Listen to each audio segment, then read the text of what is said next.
ஏய் சாவி கிடைச்சிருச்சு.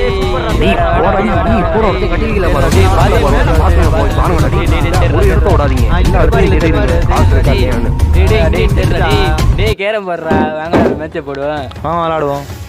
வாங்க விளாடுவோமா? சும்மா ஒரு கேரம் போர்டு விளாடலான்ட்டு.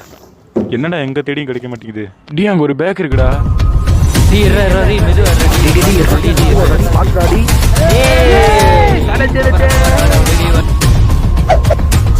ஏய் வாங்கடா வாங்கடா. கண்ணா முடிச்சாச்சு. சூப்பர்ரா. இங்கே பணத்தை பிடிச்சு கொடுத்துட்றேன். செலவெல்லாம் பண்ணிடாதீங்க, இங்கே இருங்க. வேற ஒரு வெளியூருக்குலாம் போயிடாதீங்க. போனா நீங்க தான் மாட்டிப்பீங்க. அவன் எப்போ கூப்பிட்றானோ அப்போ உடனே போயிருங்க. அப்போதான் நம்ம மேலே சந்தேகம் வராது. சரி கர்ணா, நீ சொல்ற மாதிரி செஞ்சிடலாம். ஒன்றும் பிரச்சனை இல்லை, பார்த்துக்கலாம். அதெல்லாம் பயப்பட தேவையில்லை. அதெல்லாம் மாட்டிக்க மாட்டேன் யாருமே. டக்குன்னு பிரிச்சு செட்டில்மெண்ட் பண்ணுங்க.